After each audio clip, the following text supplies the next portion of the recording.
Bom dia a todos. Vamos iniciar a lição da manhã de hoje, do livro Caminho, Verdade e Vida, de Chico Xavier, pelo Espírito Emmanuel. A lição é a 96. A coroa. E vestiram-no de púrpura, e tecendo uma coroa de espinhos, lá puseram na cabeça.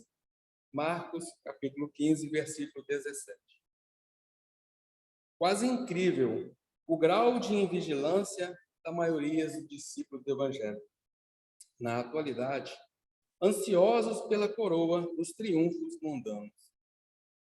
Desde longo tempo, as igrejas do cristianismo deturpado se comprazem nos grandes espetáculos, com enormes demonstrações de força política. E forçoso é reconhecer que grande número das agremiações espiritistas cristãs, ainda tão recentes no mundo, tendem às mesmas inclinações. Individualmente, os prosélitos pretendem o bem-estar, o caminho sem obstáculos, as considerações honrosas do mundo, o respeito de todos, o fiel reconhecimento dos elevados princípios que esposaram na vida, por parte dos estranhos. Quando essa bagagem de facilidades não os bafeja no serviço edificante, sentem-se perseguidos, contrariados, desditosos. Mas, e o Cristo? Não bastaria o quadro da coroa de espinhos para atenuar-nos a inquietação? Naturalmente, que o Mestre trazia consigo a coroa da vida. Entretanto, não quis perder a oportunidade de revelar que a coroa da terra ainda é de espinhos, de sofrimento, de trabalho incessante, para os que desejem escalar a montanha da ressurreição divina. Ao tempo em que o Senhor inaugurou a boa nova entre os homens, os romanos coroavam-se de rosas, mas legando-nos a sublime lição. Jesus dava-nos a entender que seus discípulos fiéis deveriam contar com distintivos de outra natureza.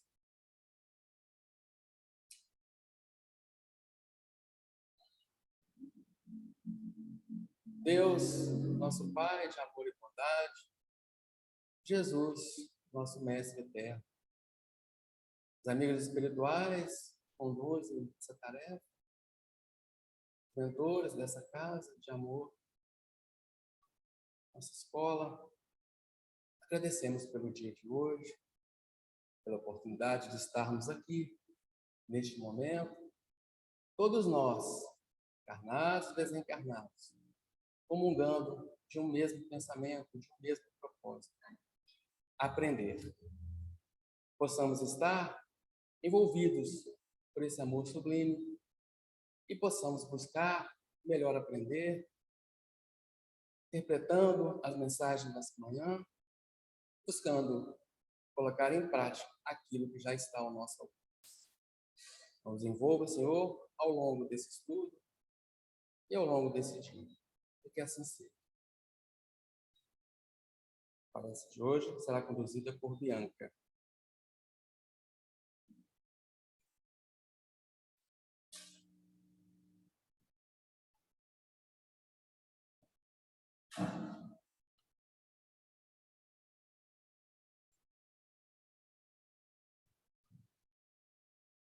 Bom dia. É com imensa alegria que a gente olha esses rostinhos conhecidos dessa e de outras vidas, né? E volta a essa casa para fazer esse trabalho, né? Essa troca, essa conversação na manhã de hoje. E quando a gente recebe o tema, eu pelo menos costumo pensar, né? Qual o nosso envolvimento, grau de conhecimento que a gente tem em relação àquilo que, né, foi confiado a gente para estar trocando e falando, né, com o outro. E aí o nosso tema vem da perfeição moral. Quanta responsabilidade nós, espíritas, quando conhecemos a doutrina, seja em que, né, em que fase da vida for, a gente, né, conhece a doutrina e vai, seja desde a infância, na evangelização, ou até mais velho, quando a gente conhece, enfim, dos 8 aos 80, a gente conhece as obras básicas, né? Seja por qual didática, qual pedagogia for. E aí a gente conhece as obras básicas e sabe que, dentre elas, né, as palavras de Jesus em relação à nossa doutrina, né, a filosofia de Allan Kardec, ela tem o grande valor para a nossa religião, porque é aquilo que nos serve de base para que possamos caminhar, entender, né, o nosso papel na Terra e enquanto espíritos eternos. E da perfeição moral, né, a gente vê que é um dos braços para a evolução, né? Temos as duas vertentes, a intelectual e a moral está aí como, né, o caminho para que a gente possa evoluir e chegar ao objetivo nosso. Porque se estamos aqui, acreditamos em alguma coisa e acreditamos que estamos aqui na Terra para evoluir. Então, para começar, né, a colocar um pouquinho, né, é sempre um pouquinho que a gente coloca diante dessa grande verdade, né, que está contida no Livro dos Espíritos, no Evangelho segundo o Espiritismo, né, dessa perfeição moral. Eu gostaria de começar com uma pergunta que vocês não me darão respostas, né? Cada um não dará a sua resposta a si mesmo, a si próprio, né? Que é como a gente realiza o autoconhecimento. Porque vamos começar partindo do princípio de nós para essa perfeição moral.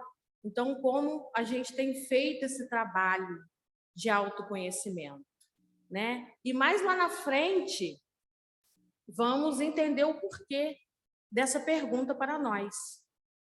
Como a gente realiza o nosso autoconhecimento? Como tem sido essa relação nossa conosco mesmo, né? E aí a gente faz a grande pergunta, né? O que é perfeição moral? O que o espiritismo especificamente, né, nos diz da perfeição moral? Porque aqui nos interessa, né, o que o espiritismo coloca. Porque a moral, ela tem aí, né, os seus vários significados, os significados para a sociedade, para o meio, para a justiça, né, de tudo que é moral. Mas aqui o que nos interessa, né? E a doutrina, através de Allan Kardec, ela nos fala, né, da moral, dessa perfeição moral, ser o nosso foco, de nós colocarmos, né, toda a nossa atenção. Olha que coisa importante, né? Eu me senti até importante falando desse tema, porque a doutrina coloca para a gente que as nossas atenções, o nosso foco, o nosso objetivo para a nossa evolução está na perfeição moral. E aí que coisa difícil, né? Porque quando são duas palavras muito fortes. Perfeição, aquilo que a gente sabe que é difícil, que a gente não tem, que a gente tenta alcançar, e às vezes a gente vê alguém fazendo algum trabalho e que, no nosso julgamento, aquele trabalho do outro está perfeito e a si mesmo sujeito, né? Quando ele tem humildade, é claro, ele coloca que aquilo não está perfeito, porque a gente sabe que a perfeição ainda é para nós algo muito distante, muito longe. Mas e aí, né? O que a gente faz com isso? É algo que está distante, que está longe, mas quando temos sonhos, temos objetivos, a gente tenta, né? Cai, levanta, se arrasta, levanta os braços, tenta alcançar. Vamos ficar nessa de que perfeição é algo que a gente não tem e que não vamos alcançar, e não é bem assim. Como eu, né, já havia colocado, a perfeição moral, ela está, né, nessas duas vertentes do espiritismo para a nossa evolução. Na intelectual, né, a gente sabe que a gente tem um braço, né, a gente costuma dizer assim, um braço do intelecto que a gente precisa conhecer, entender, e o outro braço que a gente precisa trabalhar em nós, que é a moral. E aí Kardec continua falando para a gente, né, que essa evolução, essa perfeição que a gente ainda acha que está muito longe de nós, é óbvio que não precisamos nos sentir tão pequenos diante dessa moral, dessa perfeição. Porque na Terra a gente não vai alcançar essa perfeição absoluta. Porque se fosse uma perfeição absoluta, seríamos deuses, né? Estaríamos nos comparando a Deus. Na Terra, né, como é um plano que nos ajuda, nos auxilia a essa caminhada evolutiva, aqui é só parte dessa evolução, né? É uma etapa. Então, a gente pode alcançar, e isso é animador, a gente pode alcançar uma perfeição relativa, né? A ideia é que a nossa passagem pela Terra nos torne melhores, né? A ideia não é que reencarnemos e fiquemos estacionados. É que a gente possa sair melhor. Em que? Como? Para quê? De que forma? E aí a gente vai ao longo da manhã fazendo essa ponte com a pergunta inicial, né? Como a gente tem realizado o nosso autoconhecimento, como a gente tem feito, né, essas perguntas, como a gente tem lidado no dia a dia, como a gente tem lidado com o outro. A gente costuma se perguntar diante dos problemas, diante dos conflitos, diante das pessoas, ou a gente costuma calar, silenciar e fugir? Porque a nossa tendência é fugir de nós mesmos, né? A nossa tendência é acontecer um problema e coloca uma pedra. Ou o contrário, né? Por orgulho, é cutucar o outro, né? Está ali. Mas não para uma possível solução de um problema ou de um engrandecimento espiritual, né? Por puro orgulho, por pura vaidade e egoísmo. Então, como que a gente tem lidado com isso? E aí, a gente vai, então, para a proposta moral, né? A proposta moral de Jesus. O que ele coloca para nós em relação a essa perfeição. E aí tem a frase clássica, né, do Cristo: sede perfeitos, como perfeito, né, é o vosso Pai Celestial. Então, Jesus fala aí que temos, né, um modelo, né, a seguir.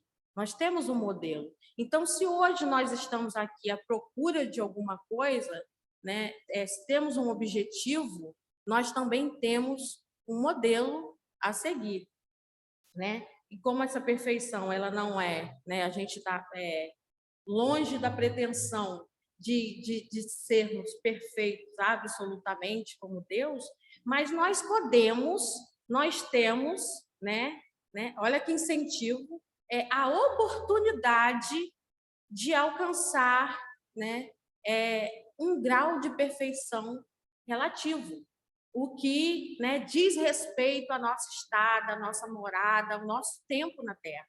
Então, a gente pode alcançar dessa forma relativa, tendo Jesus, sim, como nosso modelo, como nosso guia, E aí, Jesus nos coloca, todo uma trilha, vamos dizer assim, um caminho para essa perfeição, A gente não chama, de receita de bolo, porque a receita que para cada um de vocês, aquilo como vocês vão conduzir nessa trilha para a evolução, não vai ser, de repente, a minha receita. A minha será diferente. Eu vou por aquele caminho, mas todos nós, de repente, por caminhos diferentes, mas com o mesmo objetivo para se chegar ao mesmo lugar.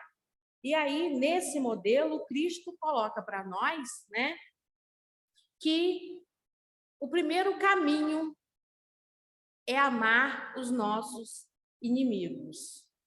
E aí a gente, pensa, que clichê nós estamos querendo demais, Amar quem está do nosso lado, sentir falta dos meus amigos da casa espírita, dos rostinhos, sentir alegria, ter o prazer de conviver com um marido que temos afeição, com um filho que temos muita troca, muita afinidade.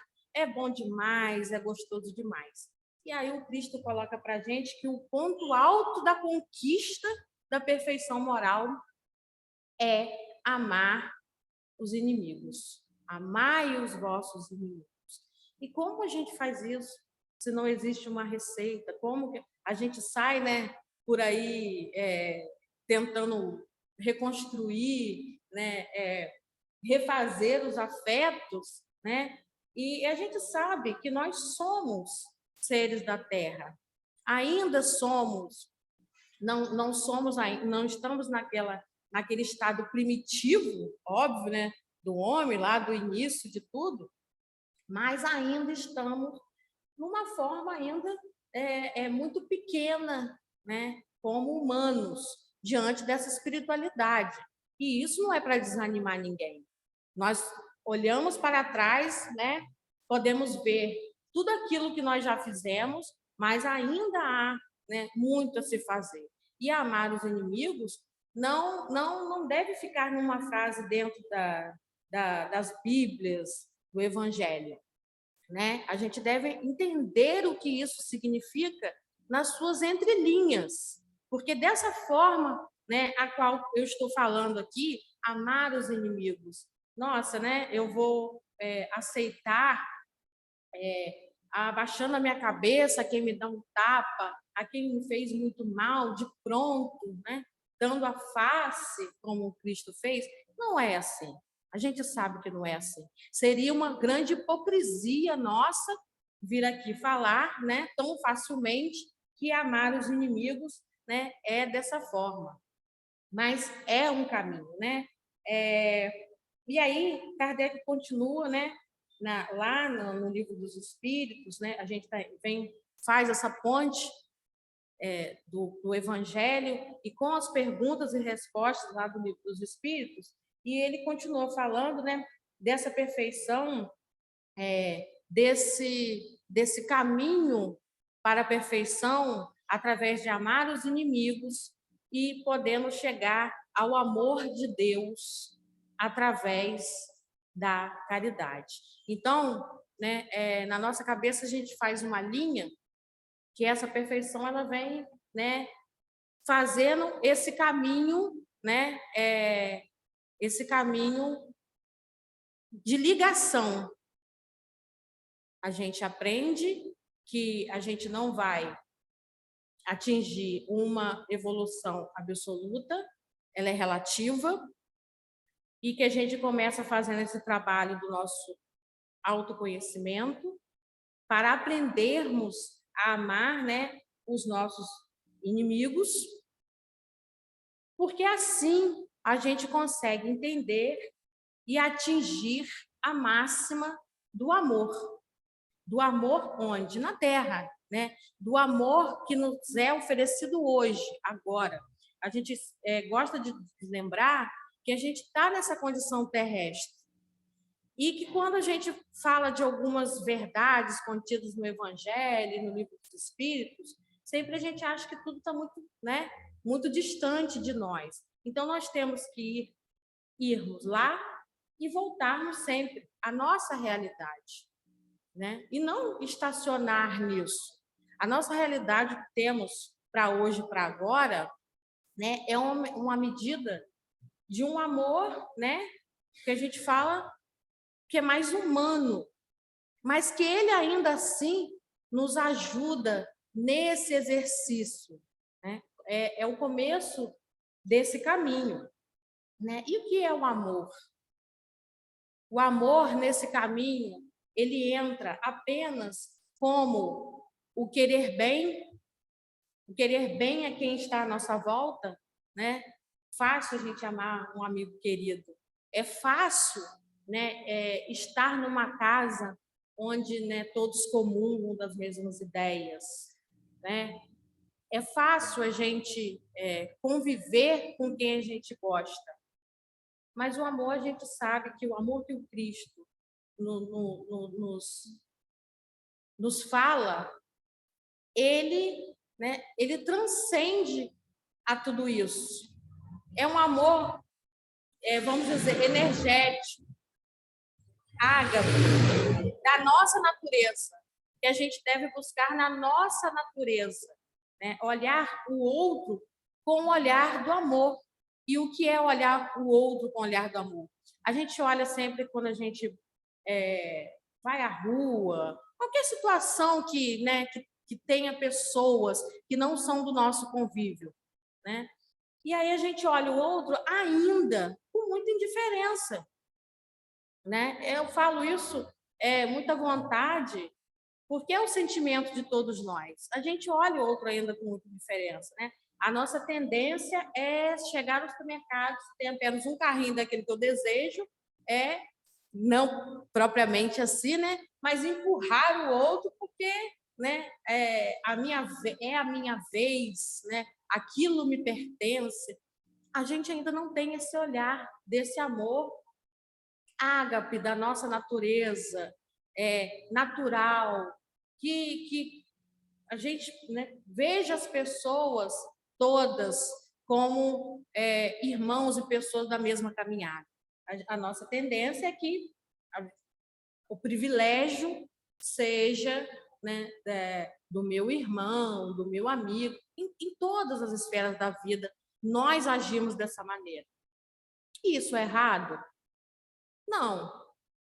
Vamos dizer, isso não é legal para nós que estamos aqui ouvindo, que já conhecemos mais um pouco. Isso não é legal. Errado? Não, é da nossa condição humana. E Kardec coloca isso, né, muito bem, né, em algumas colocações, em algumas perguntas.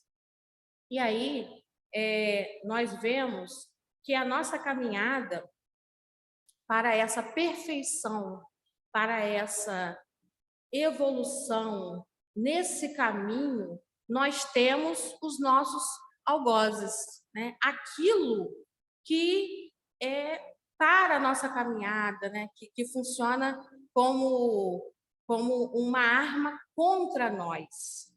E o que funciona contra nós nessa caminhada? São os sentimentos contrários a tudo que é o amor. Tudo que é contrário ao amor, o desprezo, a mágoa, o ódio, enfim, todos esses sentimentos que a indiferença, né? É curioso que é muito enfatizado, né, nas nossas leituras, no livro, né? Pela codificação, que contrário ao amor, a gente tem sempre, né? A gente logo pensa que contrário ao amor é o ódio. Mas a indiferença, o desprezo, né, funciona tal e qual. Porque a gente costuma dizer que eu não tenho ódio de alguma situação ou de alguém que me feriu. A gente costuma dizer. Eu apenas não falo, não olho, não, não desejo nada. Não desejar nada já é, né, é uma arma contra nós.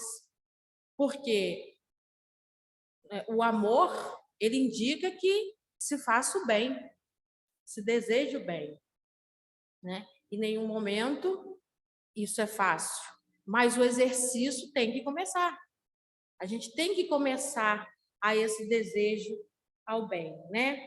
E isso acaba nos impedindo de prosseguir na caminhada. É como se funcionasse, né? É um estacionamento, né? Não desejo mal, também não desejo bem, mas isso não é bom, né? Se para alguns isso é uma novidade, surpreendam-se, né? Porque a proposta do amor é que a gente possa desejar o bem, orar, prece pelos nossos inimigos, por aqueles que nos ofendem, paciência, misericórdia. E isso tudo vem de quê? Né? Desse nosso autoconhecimento e do exercício, né? Se a gente não começa a exercitar, a gente nunca vai chegar a, a essa perfeição mesmo que relativa. Porque se a gente fica nessa, né, de que eu estou neutro, eu estou na neutralidade, a gente continua estacionada em relação a essa moral, né? Não é só desejar o bem, também é não desejar o mal e desejar o bem. Olha que complicador, né?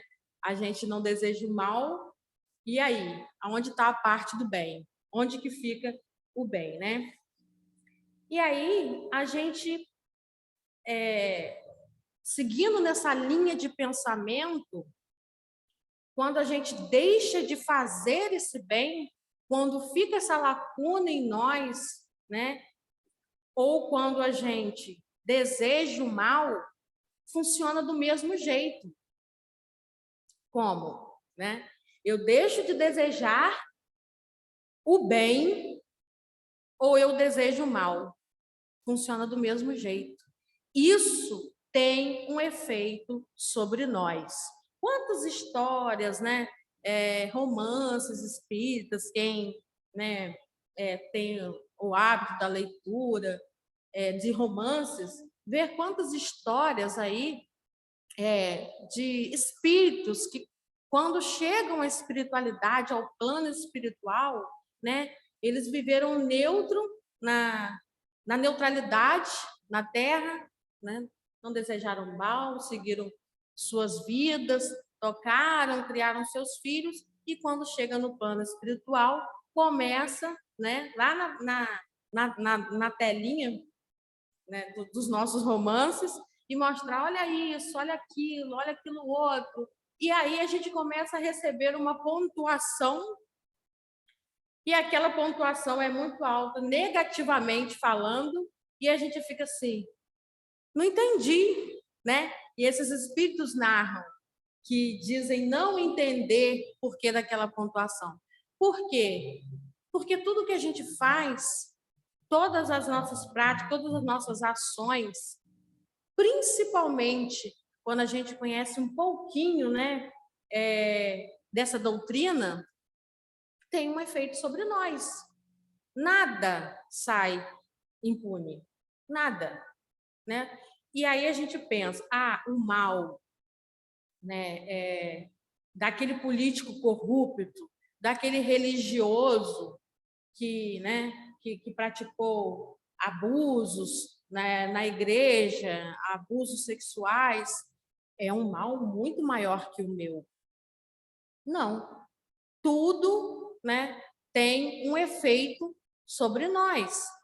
Tudo tem um efeito sobre nós, né? Quando a gente deixa de fazer, quando a gente, né, faz as vistas grossas para alguma coisa, deixa de praticar o bem, e quando o outro vai lá né, e age de forma corrupta, tem lá as suas pontuações, né? E a gente vê que não existe, então, nessa escala, a diferença para aquele, né, que faz um grande mal e um pequeno mal. Mal é mal.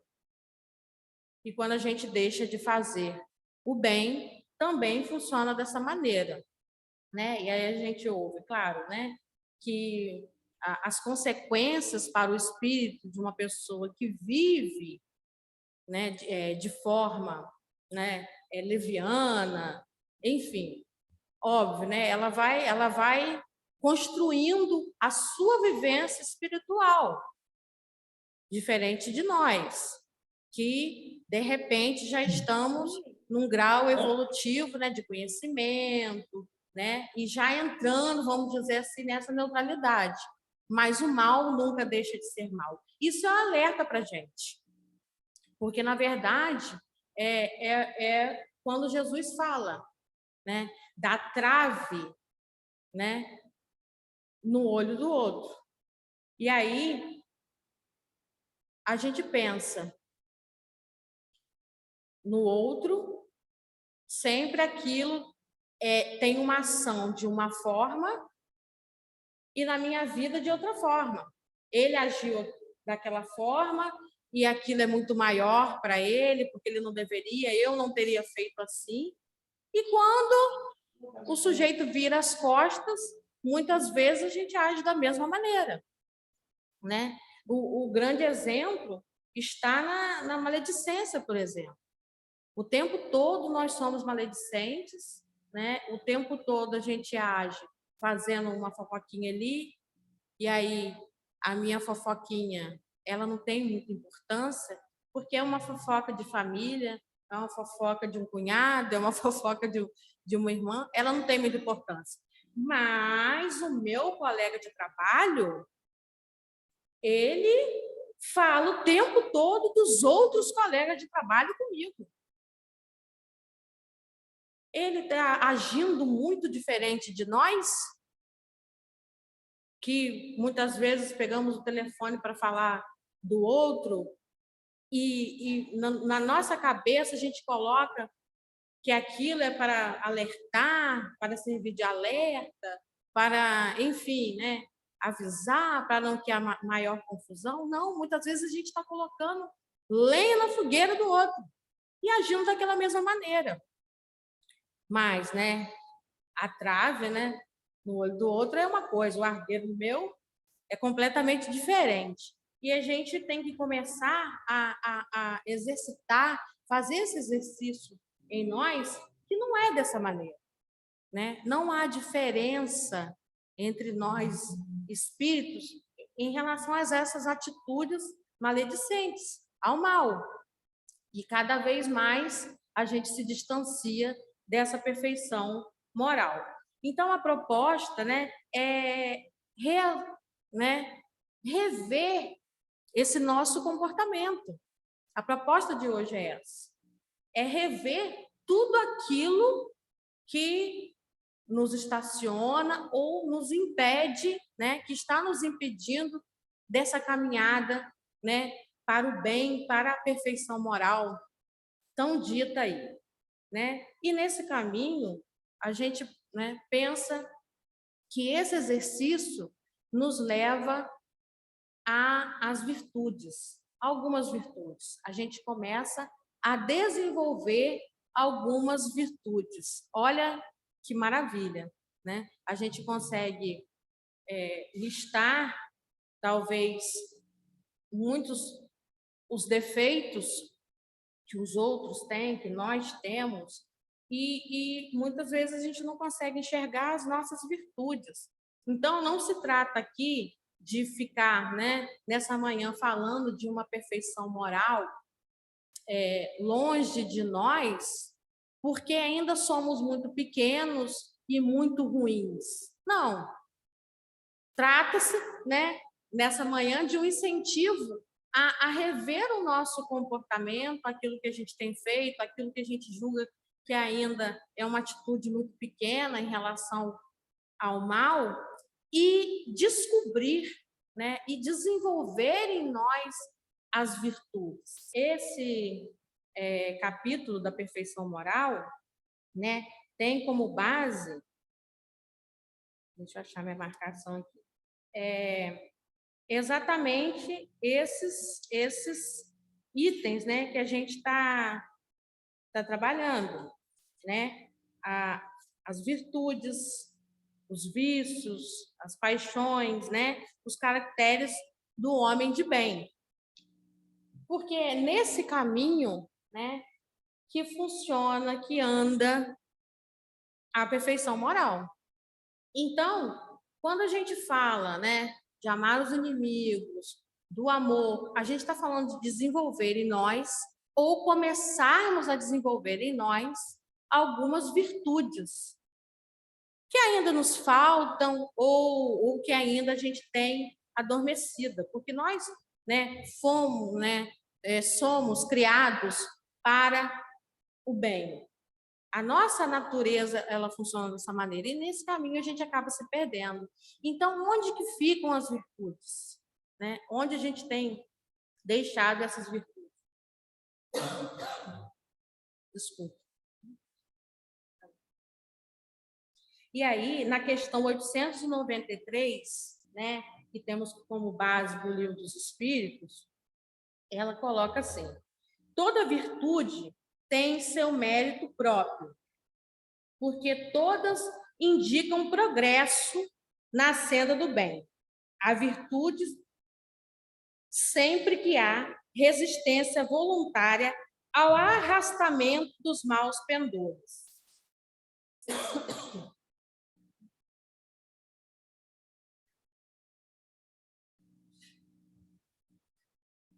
A sublimidade da virtude, porém, está no sacrifício do interesse pessoal pelo bem do próximo. Então, olha, né, que coisa importante, que eu penso que a maioria de nós não havia pensado ou dado a devida importância, né? Essa questão 893, que fala das virtudes. Que quando a gente freia, não cede ao arrastamento do mal, ali está uma virtude. Olha que importante, quando a gente deixa, de repente, de comentar algo, ou falar algo, ou, né, se tomar de sentimentos menos bons, né, e eu nem falo aqui de ódio, né, sentimentos mais, né, vamos dizer, mais agressivos, mas quando a gente tem esse freio, quando a gente sabe medir até onde a gente pode ir com o mal, né, que tenta nos dominar, nos arrastar, e é essa palavra, né, que os espíritos respondem, né? Qual a mais meritória de todas as virtudes? Kardec pergunta, e eles dizem: toda virtude tem seu mérito próprio, né? E quando o homem tem a resistência voluntária ao arrastamento dos maus pendores, ali está uma virtude. Então, quando a gente já, nesse treino, né, entende que o próprio freio, né, que a gente se coloca ao silenciar, ao acalmar o coração, e ali está, né, o início, né, do exercício à virtude, ou propriamente a virtude. Quando a gente entende isso, a gente, né, já entendeu boa parte do caminho. Porque não é só você ir lá, bonitinho, fácil assim, e praticar alguma coisa. A frase, né, a pergunta inicial fala disso, né? É de você começar por você, aquilo, né? Por você o bem, porque quando a gente pensa que está fazendo bem a alguém, né, que a gente está fazendo só ao outro, e nós estamos fazendo a nós mesmos quando a gente começa nesse exercício. Então, é começar por nós algumas pequenas atitudes, como, né, esse freio, né, não ceder ao arrastamento do mal, né? E aí, continuando, Emmanuel também nos coloca, né, a facilidade que a gente tem, né? Isso é uma passagem de Emmanuel, uma revista Reformador, que tem uma frase que se encaixa muito nisso que eu estou falando, né? Que ele coloca da facilidade, né, que a gente tem de se colocar, de repente, no lugar de uma pessoa que sofre. A gente tem facilidade, temos, né? Alguém está lá sofrendo, né? Alguém prendeu a mão na porta, um exemplo bem, né? Bem bobinho aí, mas só para a gente entender. E a gente pensa, nossa, como isso dói muito. Mas, né, o contrário disso, a dificuldade que nós temos em nos colocar no lugar de quem nos ofende, para quem nos aponta determinadas coisas, para quem, né, nos chega com o ódio. A dificuldade que a gente tem de se colocar naquele lugar daquela alma que no momento ali, de repente, está tomada de cólera e de ódio ou de alguma, né, questão passada conosco, né? E aí a gente entra nos vícios morais. Nós temos muitos vícios morais que né, acabam deixando que esse nosso exercício em relação às virtudes, né, caiam por terra abaixo, né? E esses vícios morais, eles acabam nos rebaixando diante de tudo que a gente conquista. É como se a gente desse 5 passos e voltasse 3, 4 passos. Quando a gente age, né, com a nossa vaidade, com essa maledicência, né, a gente pratica, de repente, a virtude, né, a caridade, em algum momento, e quando a gente, em outra situação, vira as costas e pratica, né, essa maledicência, enfim, esses vícios morais que a gente ainda carrega, né, a calúnia, o orgulho, a gente acaba dando 3 passos para trás, né, esquecendo que isso acaba sendo o nosso rebaixamento diante dessa perfeição moral, né? Então, o que a gente tem que focar, né? O que nossa vida tem que se pautar, né? É diminuir essas ações em nós, aquilo que impera na gente. Não existe isso, não existe o bonzinho, né? Nós somos tomados de ciúme, de inveja, de cupidez, de algumas coisas, né, que fazem esse nosso rebaixamento diante da espiritualidade e dessa perfeição relativa. E qual é o exercício, né? Impedir que isso impere sobre nós, descobrir o que me faz ainda, né, estar parado, estacionado em relação a essa perfeição, né? A gente costuma muito focar nos vícios físicos, na gula, né, no sexo, no cigarro, na bebida. A gente foca muito nisso. Não, isso é errado, eu não posso ir ali, eu não posso, né, beber, eu não posso fumar, porque isso acaba me desfazendo tudo que eu sei, me rebaixando. Sim, claro, né? Se já temos essa força, né, de negar esses vícios físicos, e não é essa questão aqui que a gente trata hoje, ótimo. Mas aí a gente acaba deixando um pouco de lado esses vícios morais, que são, né, que têm uma importância muito maior sobre o espírito, porque eles estão na nossa natureza, né? Todos esses vícios que eu citei, né, do ciúme, da cupidez, da inveja, eles estão na nossa natureza, nós trazemos conosco, né? Os físicos, de repente, né, a gente pode trazer para essa vida ou de repente adquirir, e aí vai ser uma escolha nossa adquirir algum vício físico ou não, né? Ou negá-los, mesmo que ele esteja em nossa natureza. Mas os vícios morais, eles estão conosco, né? A gente vem arrastando aí tempos nessa espiritualidade. E é isso que a gente tem que trabalhar, né? A gente tem que focar, né, nesse caminho do meio. Essa perfeição está distante, né? Mas a gente tem que focar nesse caminho do meio, né? Do equilíbrio, né? A gente sabe que a gente está no mundo, e o mundo a gente vive de tudo que tem no mundo, né? Tudo é lícito, mas nem tudo me convém, como dizia Paulo, né? A gente tem aí as paixões, que daria aí uma outra palestra, né?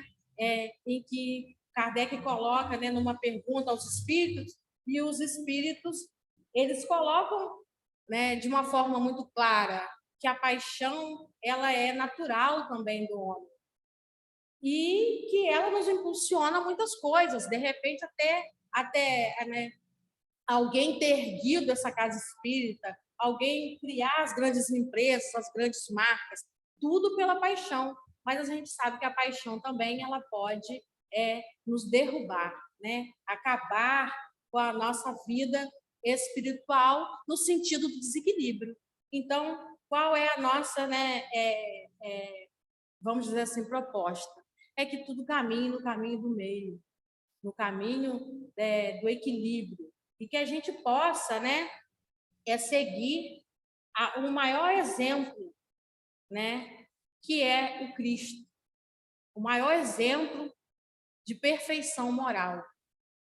Jesus, a gente sabe que ele é o governador da terra, ele será, né, sempre será o único e maior exemplo de perfeição moral para nós. Que a gente possa focar nesse sentido sempre no Cristo, né, entendendo que a gente vai alcançar sim aqui, né, a nossa proposta, que a gente pode alcançar, conquistar, que a gente possa também se incentivar quando a gente já consegue dominar essas nossas más tendências, e seguindo sempre esse exemplo que ele deu, porque muitas vezes ele foi colocado, sim, né, a cara tapa, e ele, o que ele fez? Nunca desrespeitou, né, silenciou quando tinha que silenciar, quando teve que falar foi amoroso, e que a gente possa seguir, então, esse grande exemplo moral.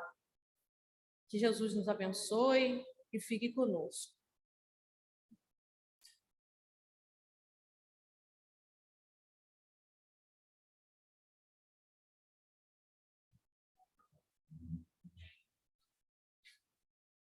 Bom, antes do encerramento, vamos para o momento do passe, pedindo aos companheiros passistas que se posicionem em seus lugares para esse momento.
E ainda se vier,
E assim, Senhor Jesus, agradecemos pelas dádivas dessa manhã aqui recebidas, suas reflexões colocadas. Possamos, Senhor, prosseguir nessa jornada e que ao longo desse caminho possamos olhar as paisagens que se apresentam para nós, porque são essas paisagens que marcarão as nossas passadas. Nos envolva, Senhor, sempre sob a tua proteção e a tua sustentação. Que assim seja.